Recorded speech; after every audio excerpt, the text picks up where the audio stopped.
Thank you, Presiding Officer. Can I begin by acknowledging the work of the Member in Charge of the Bill, Graham Simpson, and the Non-Government Bills Unit.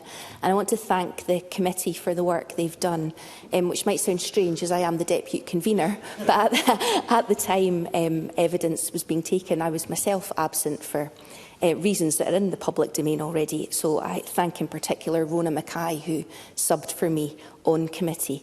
And I would echo what Mark Griffin said there. I think that it should be down to members to choose whether they disclose their absence when they talk about it. And I have some concerns about that notion of excuses that Sue Webber spoke about earlier as well. I'll say a little bit more about that later.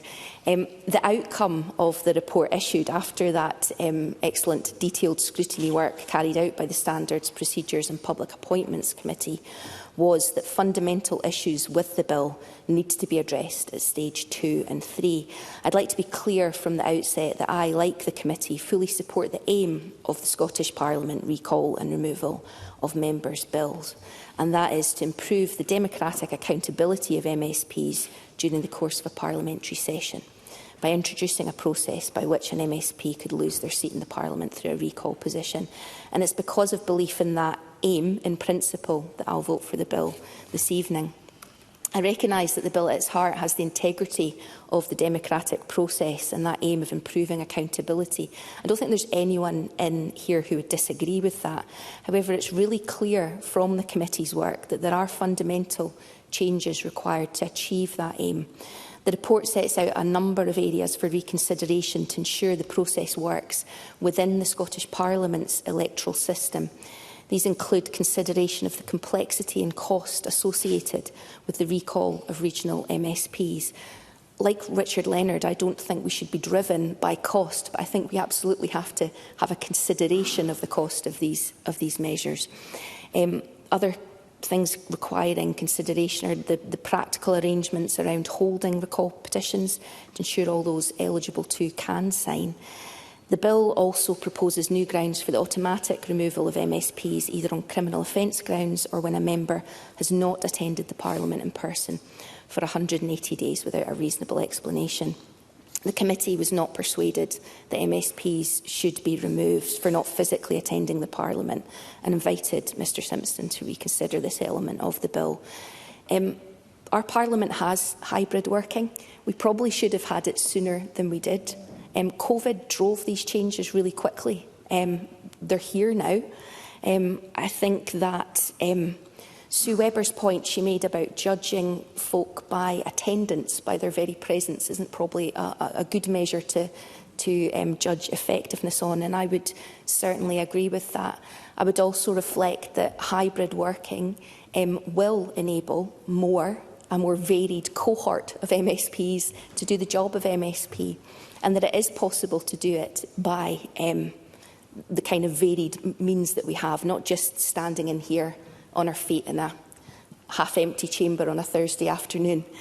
Indeed, some might argue that on occasion it's better to do it. It's a better use of time. I think other members have spoken about the other requirements of being in the constituency, perhaps to do an engagement in the morning and then attend remotely.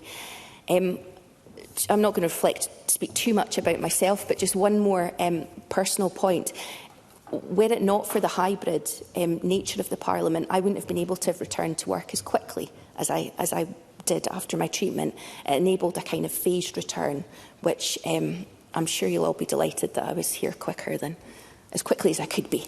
Yes. I want to speak briefly about the point of changing political parties. That's something that was raised by a constituent of mine, and I'd like to put that on her thoughts on the record. Ms Matthews wrote to me and said, and it was triggered by an MSP moving party. Though it may happen less in Scotland, I feel very strongly that politicians who've changed party or have been put out of a party should not be allowed to continue to sit without a by-election. Such people stood on a party manifesto and have used its resources to campaign. The electorate should have their chance to react to their position. Could you pass on my concern to the appropriate authority? I've put Ms Matthews' thoughts on the record. I understand the feelings around this. I think there is, deep anger around a party that loses someone. There can also be joy where a party gains a member. My personal position is that it's not reasonable to tie MSPs to political parties. There can be policy changes, sometimes quite fundamental policy changes, that can cause good people to resign or shift party. Perhaps a party changes direction slowly over a period of time. I think it's for individual members to decide where they should be.